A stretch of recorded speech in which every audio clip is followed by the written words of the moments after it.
भगवान नेमीचंद सिद्धांति देव इन्होंने यहाँ पर आकाश द्रव्य की बात कही थी और उसका कथन करते हुए कहा था कि जीव जो है वह अवगाहन आकाश के द्वारा होता है। यह छयों द्रव्य जो है उनको अवगाहन कौन देता है?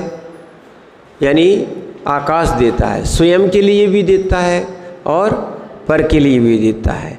ये और बात बताई थी कि जो आकाश द्रव्य है वो एक है, अखंड है, फिर भी लोकाकाश में रहता है।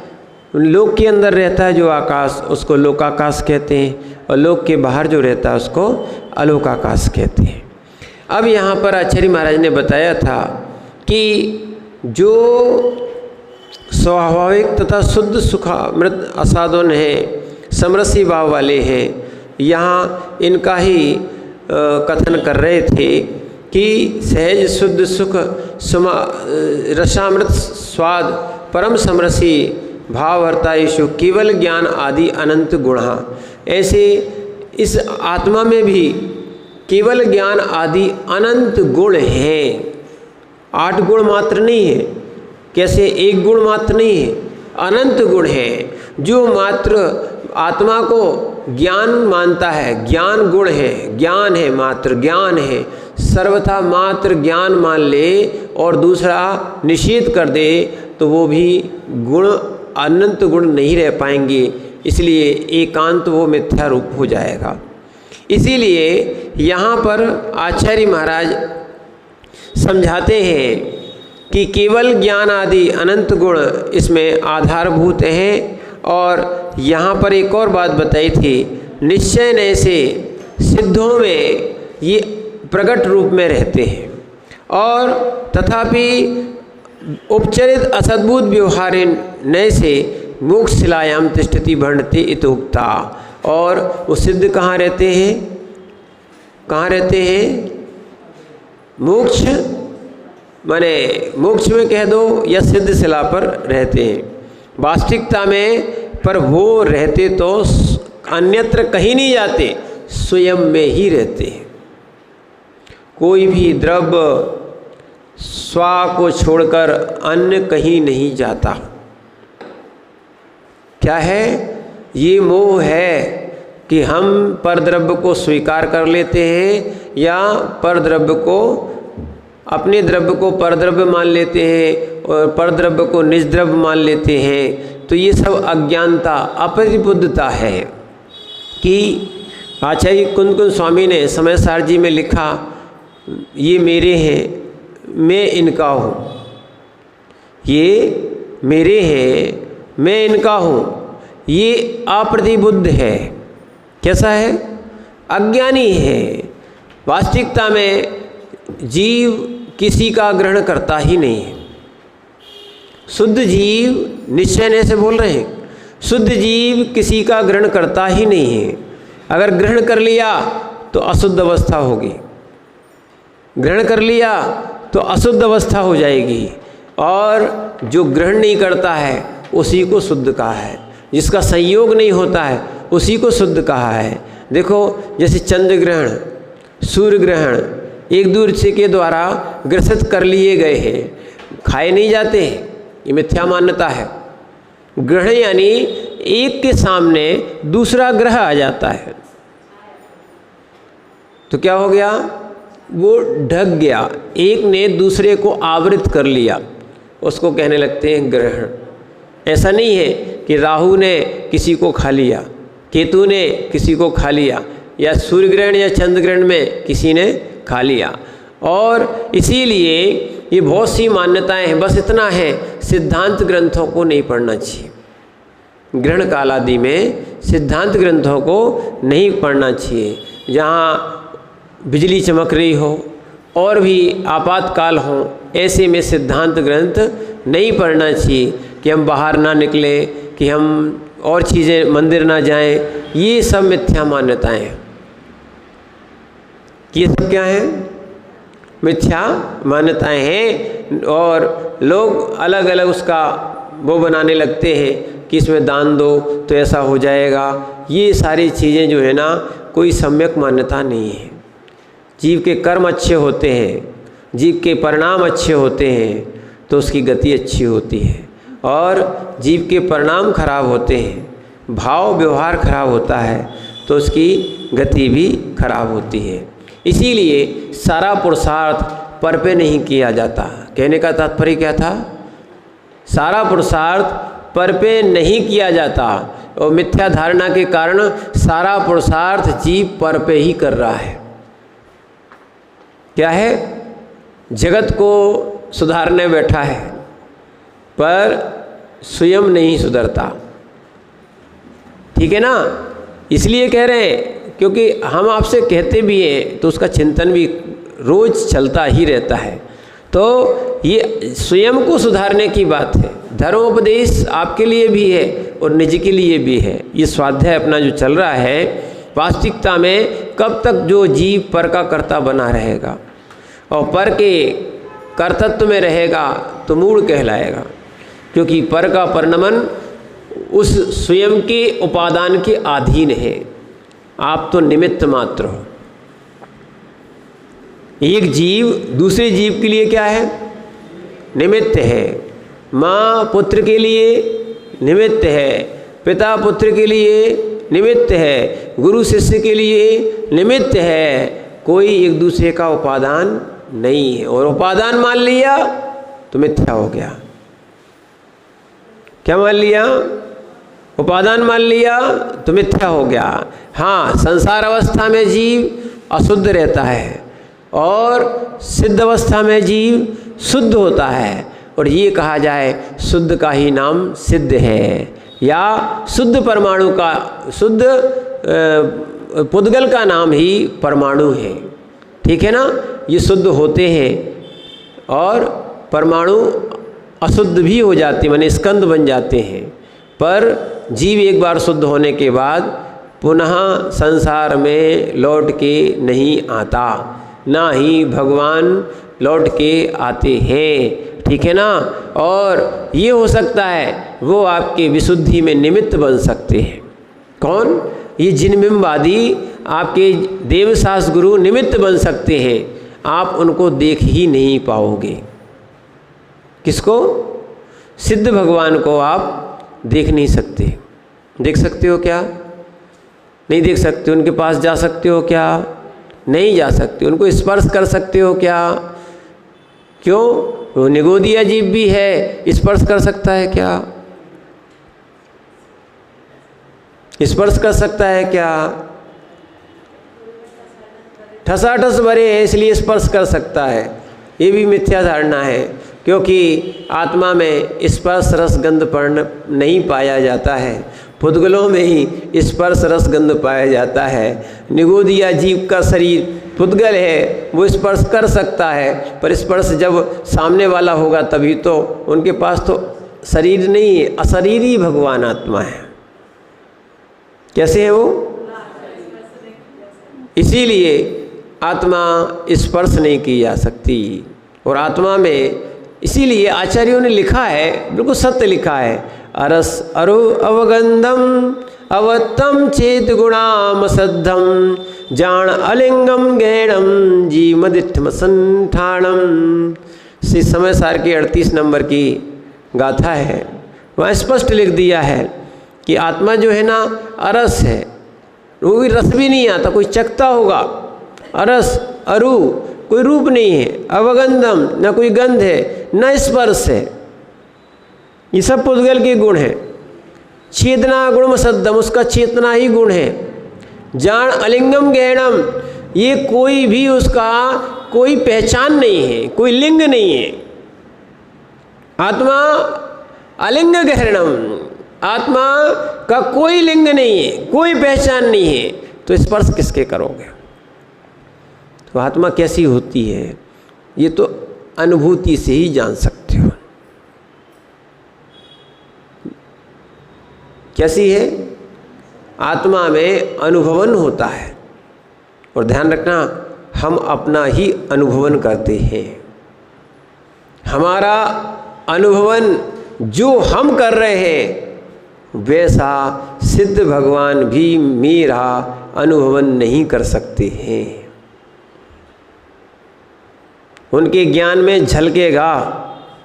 ज्ञान से जानना और अनुभवन करना अंतर है। अग्नि को ज्ञान से जानना, अग्नि को ज्ञान से जानना भिन्न विषय है, पर हाथ में रखकर अनुभवन करना भिन्न विषय है। ऐसे ही बहुत अच्छी सुन लो, यही बात, ऐसे ही सिद्धों के या मुनियों के मूल गुण जानना भिन्न विषय है और अनुभवन करना भिन्न विषय है। जैसे माता की प्रसूति जो भी डॉक्टर या दाई कराए, उसका ज्ञान अनुभवन ज्ञान नहीं है। क्या नहीं है? वो अनुभूति माने प्रसव की पीड़ा का उसको भान नहीं है। ऐसे ही देखो, अनुभवन तो उसको ही होता है जिसके पुत्र जनता है। क्या है? ऐसे ही सारा अनुभवन जानना अलग होता है। क्या है? जानना अलग होता है और अनुभवन अलग होता है।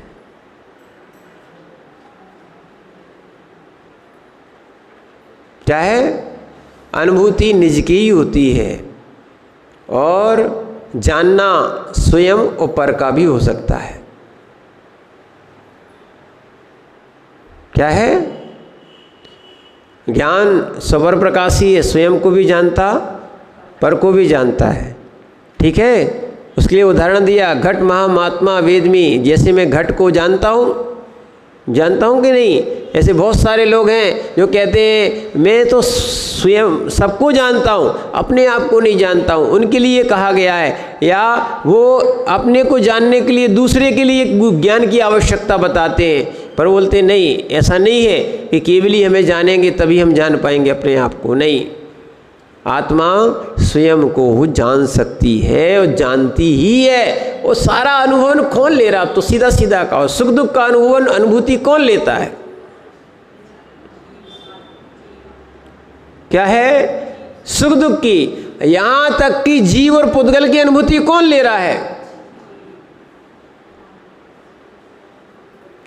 रस अपना रस गुण नहीं जानता, गंध अपना गंध गुण नहीं जानता।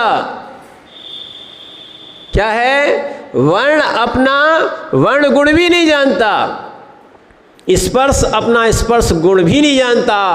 यहाँ तक कि इंद्रियां भी अपनी आँख को नहीं देख सकती, अपने आप को नहीं जान सकती। क्यों? इन सब में चेतना नहीं है।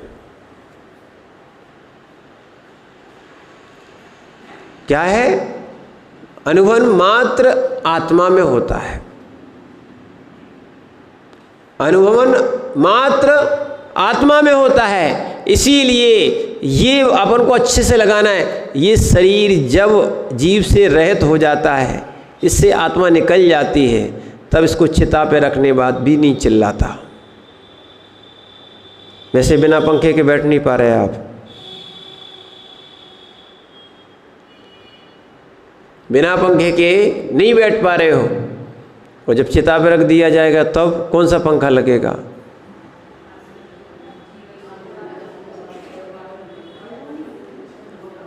सीधा आग में रख दिया जाएगा। क्या है? अब तो और व्यवस्था आपकी बढ़ती जा रही है, कई जगह चिताओं पर रखते हैं। अब तो सीधा इलेक्ट्रिक का सिस्टम भी आ गया, डिब्बे में बंद किया, 1 घंटे में राख, सीधी राख ही मिलती है। वहाँ पर लकड़ियाँ भी नहीं रहती हैं, गैस या आपका इलेक्ट्रिक उपयोग किया जाता है, मात्र राख बचती है। और उसको भी एक आपके डिब्बे में पीस के, वो भी डिब्बे में भर के आपको पैकेट पकड़ा दिया, जैसे मिठाई का डिब्बा होता है ऐसा पकड़ा दिया जाता है।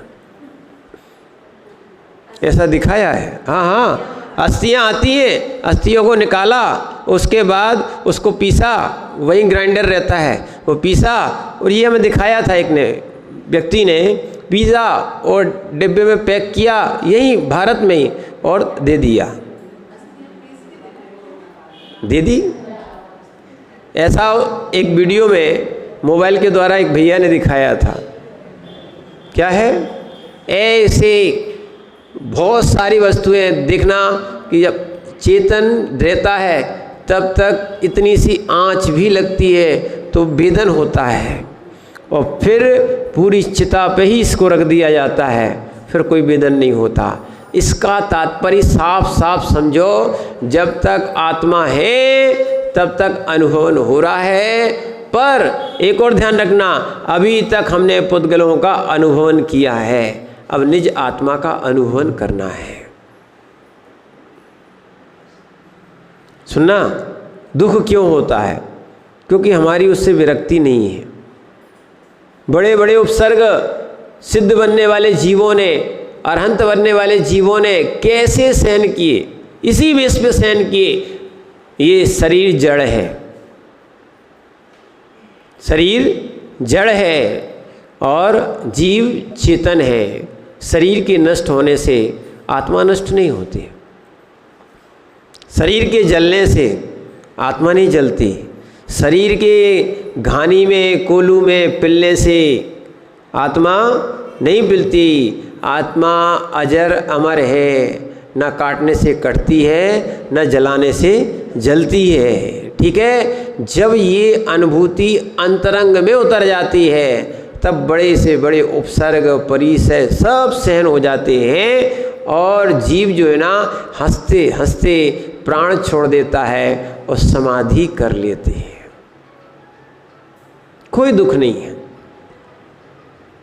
ये शरीर छूटेगा, अगर मोक्ष हुआ तो फिर शरीर नहीं मिलने वाला, और ये शरीर छूटेगा जिनका मोक्ष नहीं हो पा रहा, वर्तमान में तो होना ही नहीं है, इस कारण से उनको कोई ना कोई नया शरीर मिलेगा। क्या है, जैसे कोई पुरानी साड़ी की बदले कोई नई साड़ी दी तो क्या करोगे? क्या कर लोगे? खुश होगे कि नहीं होगे? तो आप बड़े आनंदित होते हो, पर नया शरीर की, पुराने शरीर की जगह नया शरीर मिलना है, फिर क्यों आप रोते हो? एक और ध्यान रखना, आपके समाधि मरण में भी कहा है, कोई व्यक्ति कहीं जाता है तो उसको मंगल किया जाता है, खुश होके जाता है, कहा भी जाता है अच्छे से जाओ, अच्छा तिलक किया जाता है, आरती उतारी जाती है और शुभ शकुन किए जाते हैं। और कोई अगर रोने लग जाए तो अपशकुन हो जाता है। तो आप जब दूसरी गति में जा रहे हो तो संक्लेश और रोके क्यों जा रहे हो? ना तो रोके किसी को विदा करो और ना विदा हो। जाना निश्चित है, रोना अपशकुन है। जाना निश्चित है कि जैसी आयु पूर्ण होगी जीव इस पर्याय से जाएगा। ध्यान रखना, ये स्वार्थ का संसार कहो तो स्वार्थ के कर्म भी हैं। क्या है? असाता कर्म का आश्रय होगा। कितना भी राग कर लो, जीव से राग होती नहीं, शरीर से राग होता है।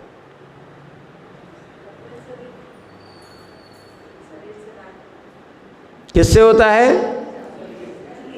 शरीर से ही होता है। तो एक काम करना, जिन से राग है उनको अपने पास में रखना, फिर तो उसके पास नहीं जाते। भूत लग गया तो कमरे में नहीं जाते। अरे कई जगह हमने साधकों को देखा है जिसमें समाधि हो जाती है, 2, 4 से 10 दिन तक तो वो उस कमरे में जाती नहीं है, इतना डर लगता है। चिपक गए तो लौट के, अरे वो आपकी प्रिय थी, क्या दिक्कत है, चले जाओ ना, नहीं, इतना डर लगता है। सबसे बड़ा भूत होता है राग का, उसके बाद होता है भय का। प्रैक्टिकल है, प्रैक्टिकल क्या है? ये स्त्रियां मात्र देहरी के बाहर नहीं निकलती।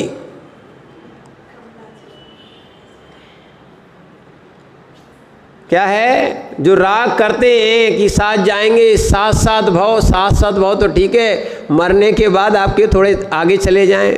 और वो जो सती प्रथा थी ना, वो भी स्त्रियों ने बंद कराई, जबरदस्ती उनको पकड़ के बिठा दिया जाता था, नहीं बैठती थी। कौन मरना चाहे, अरे बे चले गए तो चले गए, हमें क्यों मार रहे हो? क्या है? अभी और जगह सती प्रथा मत देखो, अब हम तो यही कह रहे हैं कोरोना हो जाए, प्रैक्टिकल देखो, कोरोना हो गया, अब बताओ राग किसी को है?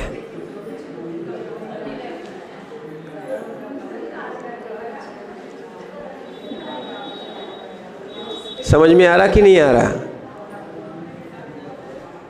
कोरोना हो गया था ना, सब समझ में आ गया था कितना किन से राग है, लोकाचार कितना है, किन के यहाँ बैठने जा रहे थे आप।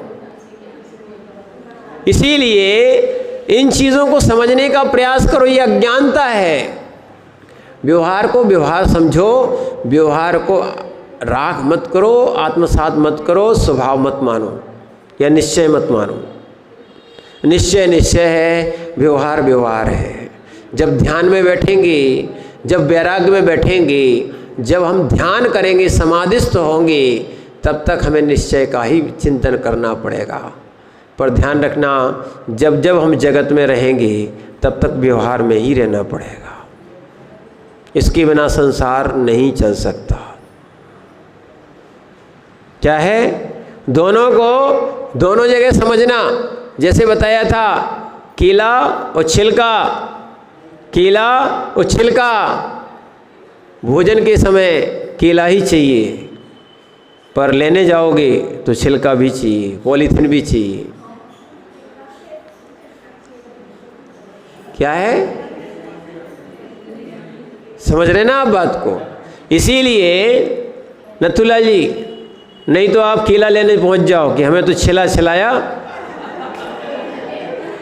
क्या है? देखना, अनार के दाने भी मिलते कई बार, कोई मक्खी बैठी भिनक रही है, नहीं लेते लोग। यहाँ तक कि ध्यान रखना, बहुत से ऐसे जीव हैं ये मांसाहारी, ये शिकार करके ही मरे व्यक्ति को नहीं खाते, शिकार करके ही लेते। यानी कि ध्यान रखना, इसीलिए बहुत से, इसको उद्देश्य यहाँ पे अपन को हिंसा में नहीं जाना, उद्देश्य मात्र इतना है कि प्रयोजन भूत व्यक्ति जो लेना चाहता है वो लेता है, पर अप्रयोजन भूत भी साथ में आता है। तो दिक्कत यही होती है, जो झगड़ा कहाँ होता है? जो अभिप्राय को नहीं समझ पा रहा। जो नहीं समझ पाता है तो एक और ध्यान रखना, अभिप्राय सहित बोलना चाहिए। इसलिए दो प्रकार के व्यक्ति होते हैं, एक तो प्रज्ञाशील और एक बाल बुद्धि वाले। बाल बुद्धि वालों को पूरी डिटेल में बात बताना पड़ती है, पूरी विस्तार में टीका में बात कहना पड़ती, और जो प्रज्ञाशील होते हैं उनको सूत्र में बात कह दी जाती है। जैसे तत्वार सूत्र पढ़ तो लेते हैं आप, समझ में नहीं आता, उसके लिए सरवार सिद्धि, राजवार्तिक, श्लोक वार्तिक आदि आदि टीकाओं को भी समझना पड़ता है, और ग्रंथ होने के बाद भी समझ में नहीं आता। देखो न्याय के ग्रंथ तो ऐसे हैं, हिंदी पढ़ोगे तो समझ में नहीं आएगी, हिंदी पढ़ोगे तो समझ में नहीं आएगी। क्या ऐसी भी हिंदी है? न्याय के ग्रंथों की अगर हिंदी भी पढ़ ली और संस्कृत भी पढ़ ली, ये समझ में आने वाली नहीं। अर्थ हिंदी का लिखा हुआ है, फिर भी आप नहीं समझ सकते, उसको समझाने की बहुत आवश्यकता पड़ती है। कोई ना कोई गुरु होता ही होता है। और जिनके यहाँ, ये भी ध्यान रखना, जिनके यहाँ स्वाध्याय नहीं होता या गुरु नहीं पढ़ाते, तो हमें नहीं मालूम कि वो कैसे पढ़ पाते होंगे।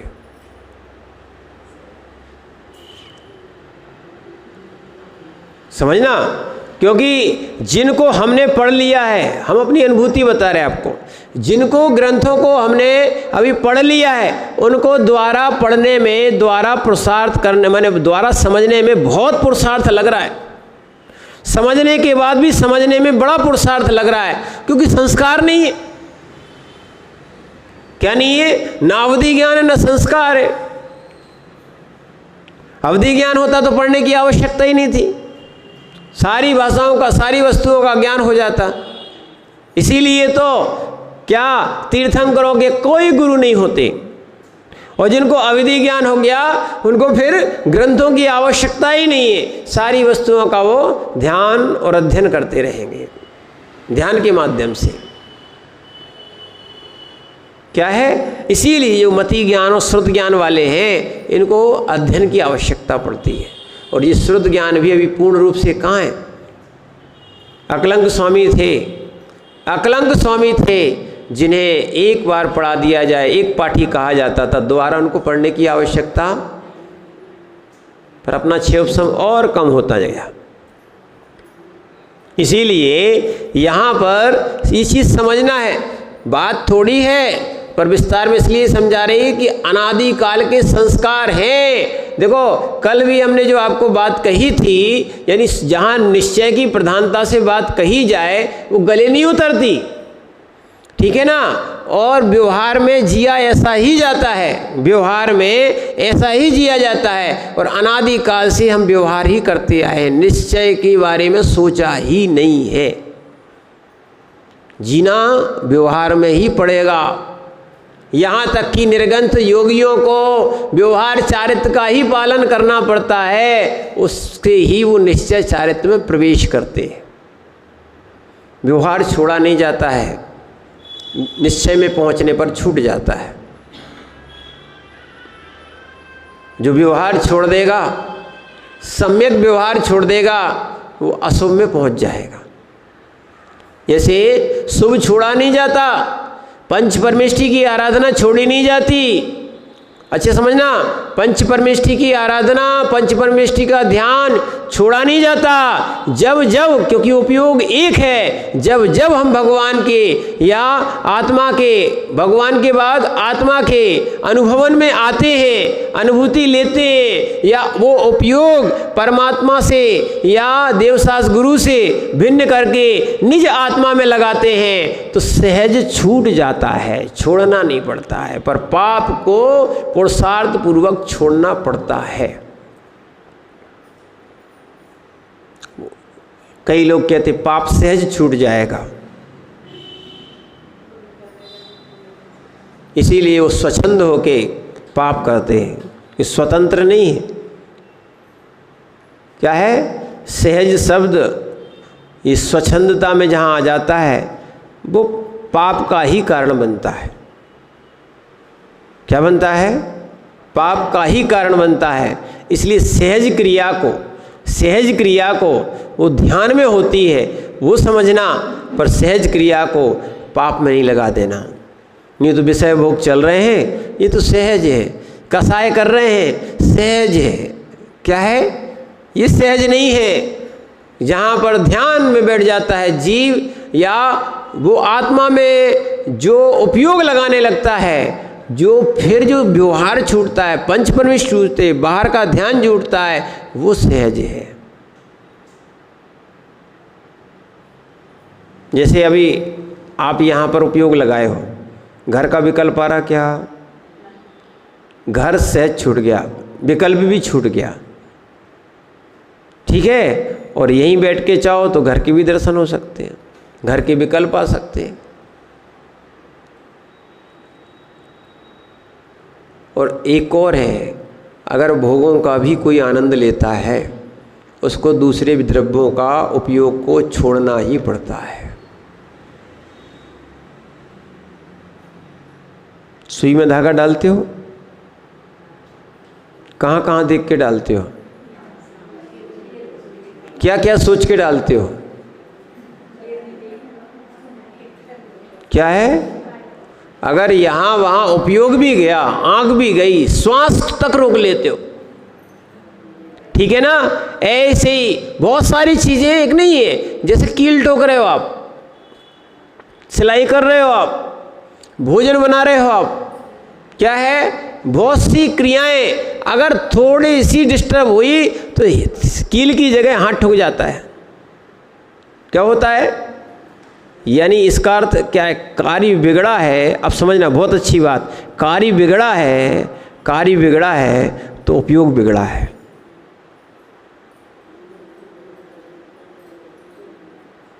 कार्य बिगड़ा है। अभिषेक भैया, अगर या तो पढ़ नहीं पाए या लिखने में कहीं गलत है, इसका अर्थ क्या है? उपयोग दूसरी जगह चला गया। समझ रहे ना आप बात को? जो उपयोग या तो शरीर में लगता है यह आत्मा में लगता है, एक ही जगह लगता है, उपयोग एक ही जगह लगता है। एक और ध्यान रखना, कार्य बहुत से हो सकते हैं, उपयोग एक ही जगह रहता है। कार्य बहुत सी जगह हो सकते हैं, एक जगह कई कार्य देखते मिलेंगे, कार्य और उपयोग में अंतर है। जैसे आप टीवी भी देखते जाओ, खाते भी जाओ, क्या है, टीवी भी देखते जाओ और खाते भी जाओ। ध्यान रखना, अगर टीवी में उपयोग है तो स्वाद नहीं आएगा, और स्वाद आएगा तो टीवी उपयोग चला जाएगा, माने वहाँ का उपयोग समाप्त हो जाएगा। एक ही जगह उपयोग होता है, इसीलिए जो उपयोग को स्थिर करके निज आत्मा का ध्यान करता है, ठीक है, वो ध्याता कर्मों की निर्जरा करके क्या है, सिद्ध बन पाता है, शुद्ध हो पाता है। इसलिए अब पर को नहीं देखना, इसीलिए तो भगवान नासाग्र दृष्टि पे बैठे रहते हैं। आँख खुली है फिर भी आँख से नहीं देखते। केवल ज्ञानी, प्रत्यक्ष ज्ञानी, चाहे एक देश प्रत्यक्ष हो, चाहे सकल प्रत्यक्ष हो, ये सभी इंद्रिय और मन की सहायता से नहीं जानते देखते, सब ज्ञान से जानते। किससे जानते हैं? जैसे, अच्छे समझना, ये विषय समझ में नहीं आता है। जैसे जानते तो ज्ञान से ही है, कर्ण निज आत्मा ही है। कर्ण आँख नहीं है, हम देख रहे हैं आँख से, पर देखनहारा आत्मा है। कौन है? आत्मा है। पर हम लोग बच्चे हैं, जैसे कि चल नहीं पाते हैं तो किसी न किसी का सहारा लेके चलते हैं। ऐसे ही जब ये आत्मा प्रत्यक्ष ज्ञाता नहीं होती, तब तक ये इंद्रिय ज्ञाता बनती, कर्ण से। कर्ण इंद्रियां भी कहलाती। हम आँखों से देख रहे हैं क्योंकि अभी हमारी आत्मा की वो शक्ति जागृत नहीं हुई कि हम उसको प्रत्यक्ष देख सकें। और जो हम देख रहे हैं, ये जैन दर्शन साम्व्यवहारिक प्रत्यक्ष कहता है। किसका बोलते हैं? साम्व्यवहारिक प्रत्यक्ष कहता है, पर है परोक्ष। आपने कोई भी मीठे का स्वाद लिया है, ये भी परोक्ष। आपने स्पर्श, रसना, घ्राण, चक्षु, जिनसे भी पांचों इंद्रिय और मन से जो जो आपने भोगा है, सोचा है, ये जो जो आपने अनुभवन किया है, ये सब परोक्ष किया है, जाना है, परोक्ष किया है। इंद्रिय की सहायता से जाना। किसके सहायता से जाना? आत्मा से नहीं जाना, सहायता से जाना, सहायता से जाना। और भगवान का या मनःपर्यय ज्ञान, अवधि ज्ञान, ये एक देश प्रत्यक्ष है, और जो केवल ज्ञानी है वो सकल प्रत्यक्षी कहलाते हैं। उनको आँखों की कोई आवश्यकता नहीं है, इंद्रिय की कोई आवश्यकता नहीं। इसलिए ध्यान रखना, आप ये नहीं कहना भगवान के सामने जब सुनाएंगे तभी सुनते हैं भगवान, बिना सुनाए। भगवान सर्वज्ञ है। जब मनापर्यय ज्ञानी, जो विपुलमति मनापर्यय ज्ञानी सरल और कुटिल भावों को जानता है, ऋजुमति वो सहज भावों को जान लेता है बिना कहे, तो फिर तीर्थंकर के सामने या इन प्रतिमाओं के सामने, इन भगवानों के सामने हमें कहने की आवश्यकता है क्या? हम जब सर्वज्ञ मानते तो कहने की क्या आवश्यकता है?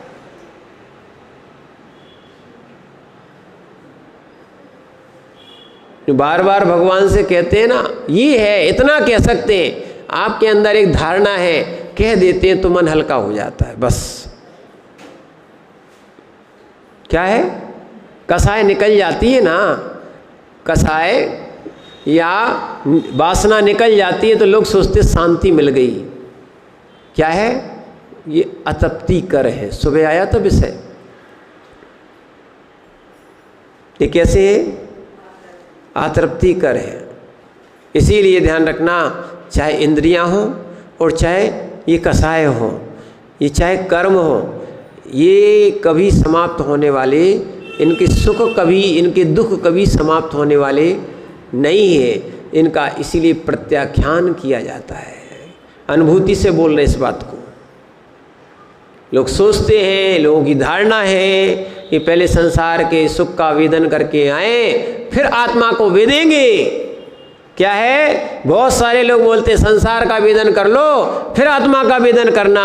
जिन्होंने संसार का वेदन कर लिया उनको सामायिक तक में, ध्यान तक में सब की उन्हीं की अनुभूतियां आती हैं। जो अनुभूतियां नहीं लिए है वो तो आनंद में बैठा है। जो अनुभूति लिए है बेचारा बैठा बैठा भी क्या, इसीलिए तो इसको भोग परिमाण में अतिचार कहा है। क्या, वो अलग अनुभवन करना, इसको स्मृति जो कल बताया था, स्मरण करना, भोगों की बातों का क्या करना, अनुप्रेक्षा करना एक प्रकार से कहा जाए, उनका चिंतन करना। क्या, अब जिसने, देखो हम आपको सीधा सीधा कहें, जिसने मुनि व्रत धारण नहीं किया है वो क्या मुनि व्रत की अनुभूति कर सकता? क्या समझ रहे ना आप बात को? जैसे जो हवाई जहाज में नहीं बैठा है, तुम्हें हवाई जहाज की अनुभूति है क्या? नहीं है ना। ऐसे जो जहाँ की अनुभूति नहीं लेता वहाँ की अनुभूति, और जहाँ जो अनुभूति ले लेता है बार बार ये विषय कसाय वहीं पहुँचते हैं।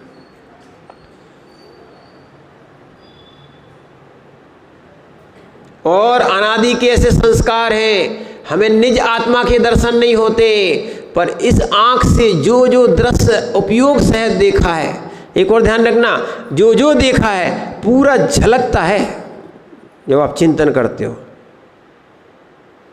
आंखों के सामने क्या होता है, जो जिस जीव को प्रिय लगता है, इष्ट लगता है, वो सब झलकता है, चाहे शुभ हो चाहे अशुभ हो। ऐसे इसीलिए इनसे, इनकी अनुभूतियों से दूर होने का प्रयास करो। जितनी आप अनुभूतियों कुछ दिन सताएंगी, जैसे नशा होता है, नशा तड़फाता है जीव को बहुत दिनों तक, चाहे वो जर्दे का हो, चाहे शराब का हो, चाहे बीड़ी सिगरेट आदि का हो, ये सामान्य में देखना, चाहे चाय का हो, समझो। क्या, ऐसे नशेड़ियों को आत्मानुभूति नहीं होती।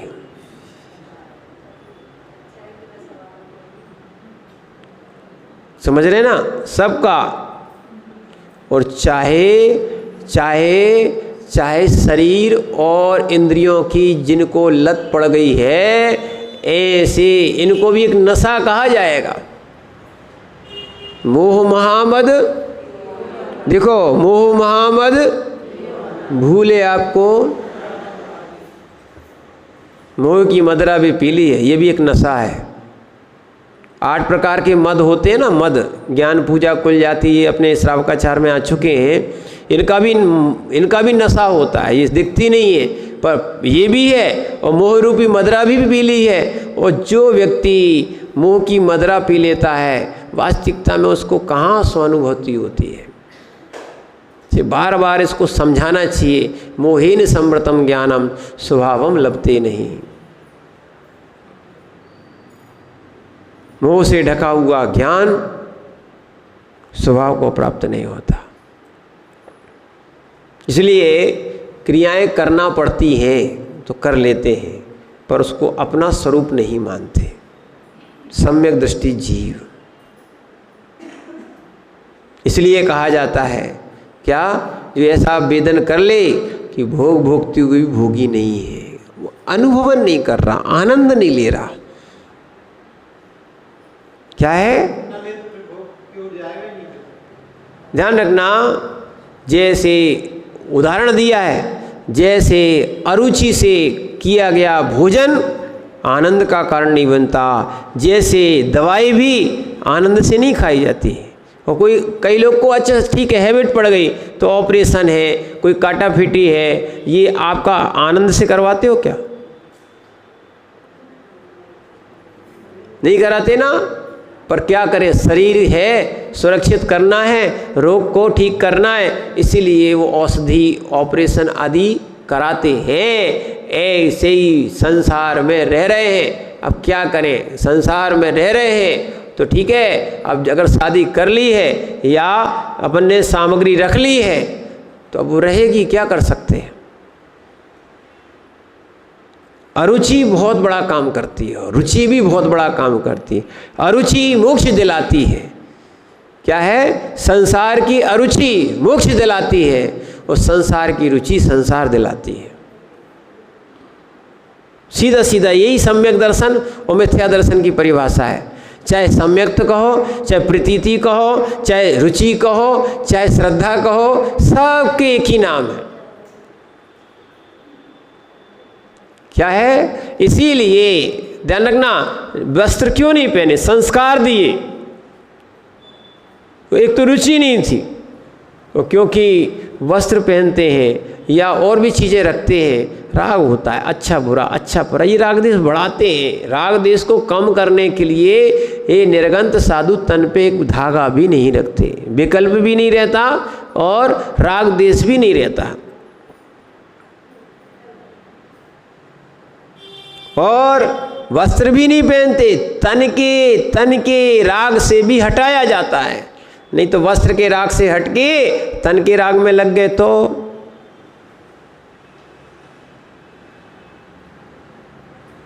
देखो, आप भले सोचते हो पर मोक्ष मार्ग ये ही है। ऐसी घर के राग से हटा के ये साधु क्या है, निज आत्मा में लगना चाहिए थे, वहाँ न लग के अन्य चीज़ों में लग गए तो आपको व्यवहार ठीक लग रहा है पर वास्तविकता में वो मोक्ष मार्ग, निश्चय मोक्ष मार्ग, सम्यक मोक्ष मार्ग नहीं है। हो जाए विकल्प नहीं, ये हो कोई दिक्कत नहीं, पर ये ही हो और ये ही उद्देश्य बना लिया तो जो आपका मोक्ष का लक्ष्य था वो छूट जाएगा। क्या है? बहुत से काम तीर्थंकरों के भी होते हैं, पुण्यात्माओं के भी हो जाते हैं, पर उसी को लक्ष्य बना लिया तो जो लक्ष्य था उसका लोप हो जाएगा। लक्ष्य है सिद्धत्व शुद्धत्व।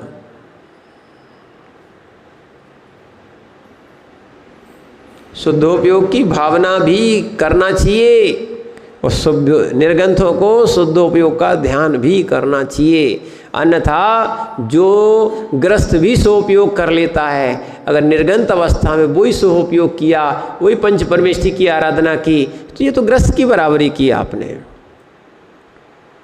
क्या है? कोई महाराज अगर अभिषेक भी कर ले, क्या है, कोई महाराज अभिषेक भी कर ले कि प्रभु का अभिषेक मिला है तो कर लो, तो भैया कौन सा बड़ा काम, ये तो ग्रस्त भी करता था, कर आप भी कर सकते थे। कोई बड़ा अनुभूति जो मुनि की थी, जो ग्रस्त नहीं ले पा रहा, जो शुद्ध उपयोग में ग्रस्त नहीं पहुंच पा रहा, वो पहुंच के बताओ आप।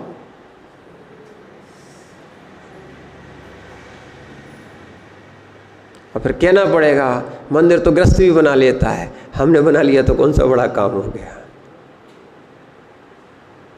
या तो स्वयं को मंदिर बनाओ, स्वयं को तीर्थ बनाओ, ये शब्द निकला था यहाँ। किसको बनाओ? तीर्थ बनाने वाले तो बहुत मिलेंगे। क्या है? तीर्थ बनाने वाले बहुत लोग मिलेंगे। इसीलिए बहुत जगह के तीर्थ, हम अब किसी का नाम नहीं लेते हैं, पर बहुत जगह के तीर्थ बहुत राजाओं और श्रेष्ठियों ने बनाए और वर्तमान में हम तो निमित्त मात्र हैं। ये और सोचना चाहिए, हम तो निमित्त मात्र हैं। आज भी धन ग्रस्तों का ही लगता है।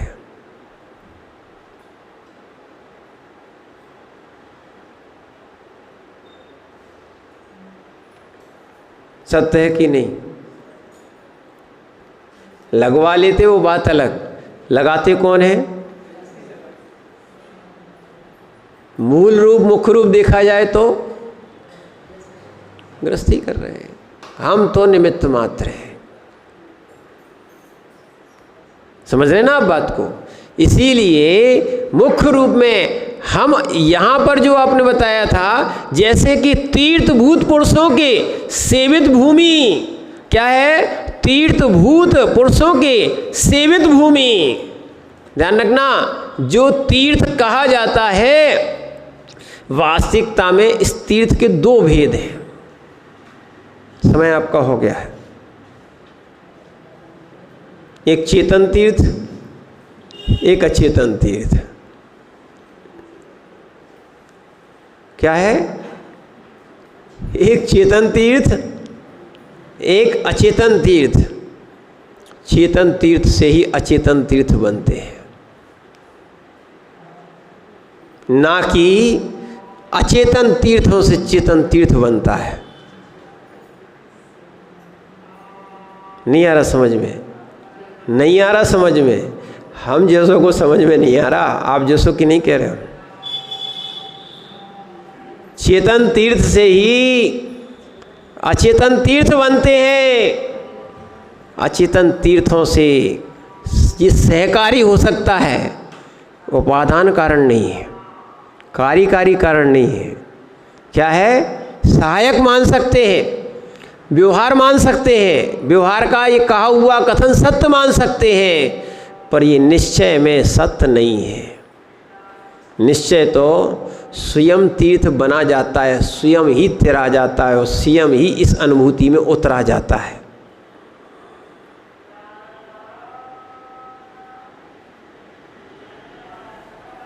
इसीलिए ध्यान रखना, ये तीर्थ कौन है? तीर्थ कौन है? बस हम ही हैं। बहुत अच्छी बात। क्या है? आप भी भाभी भगवान हो। क्या है?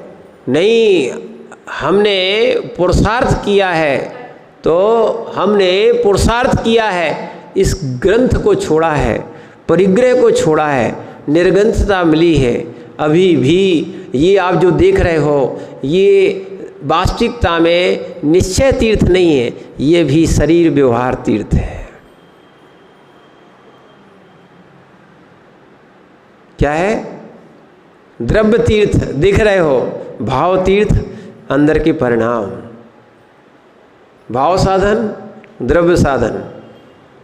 भाव साधन निज का परिणाम, द्रव्य साधन शरीर आदि व्यवहार तीर्थ। ये द्रव्य साधन है।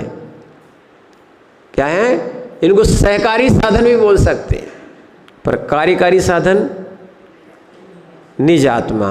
समझना, ये विषय जो है ना, भले थोड़ा हो रहा है, पर अंदर उतरना चाहिए। अनादिकाल से यही तो हुआ है, पढ़ा है, ज्ञान में बहुत कुछ पढ़ा है, पर वो अंदर नहीं उतर रहा। इसीलिए जीव भी संसार में पड़ा है।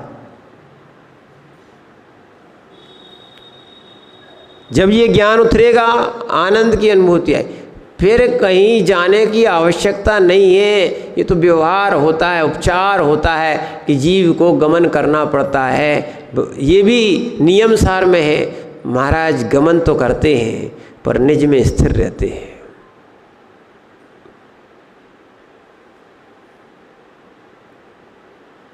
इसीलिए विशेष साधना जंगलों में होती थी, वहाँ कुछ नहीं दिखता था। क्या है? वहाँ कुछ नहीं, वहाँ यहाँ तक कि जिनबिंब भी नहीं, वहाँ जिनबिंब भी नहीं।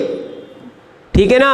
आराधना के लिए, अच्छे समझना, आराधना के लिए आपको मंदिर की आवश्यकता है। वास्तविकता में साधना के लिए फिर तो कोई की शमशान में भी साधना हो सकती है, आराधना नहीं हो सकती है। एक और ध्यान रखना, कभी स्वाध्याय और आराधना शमशान में भूल के नहीं कर लेना। हाँ, सामायिक ध्यान, सामायिक ध्यान कहाँ हो सकता है? शमशान में हो सकता है।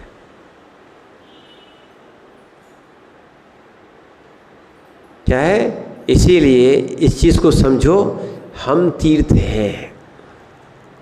और इन व्यवहार तीर्थ के दर्शन इसलिए करते हैं कि हम इन तीर्थों के माध्यम से तिरने का प्रयास करें, तीर्थ बने। जैसे इस तीर्थ पर अनंत भगवान मोक्ष पधारे, ऐसे संवेद शिखर वहाँ जाके हम भी एक दिन तीर्थ बने, हम भी एक दिन तीर्थ बने। ये अनुभूति लेने के लिए हम उन तीर्थों पर जाते हैं। क्या ये नहीं है खाओ पियो और मौज करो उसके लिए शिखर जी जाओ। जो सिद्धों की अनुभूति घर में नहीं होती, हो तो सकती है पर वैराग्य नहीं है ना, कम से कम सिद्ध क्षेत्रों पे हो जाए, ऐसी भावना के साथ हम उस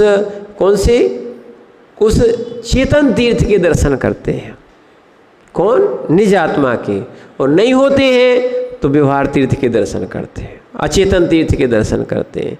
पर उद्देश्य एक ही है, चेतन तीर्थ बनाना है। अच्छा मंत्र मिला है, सबको चेतन तीर्थ बनाना है, एक एक चेतन तीर्थ बनाना। और एक ही बना पाओगे, दो बनाओगे नहीं। निज को ही, आत्मा को चेतन तीर्थ बना पाओगे। क्या है? व्यवहार से बहुत सारे जिनबिंब की प्रतिष्ठा करा सकते हो, रखवा सकते हो, पर एक ही जिनबिंब बनवाना है, निज का। और ये पुरुषार्थ कोई दूसरा नहीं कर सकता, स्वयं कर सकता है। बस ये हो सकता है कब? जब हम जगत के संकल्प विकल्पों से दूर हो जाएंगे। राग देश से, जितना राग देश से दूर होगे ना, उतने आप निज के पास पहुंचोगे।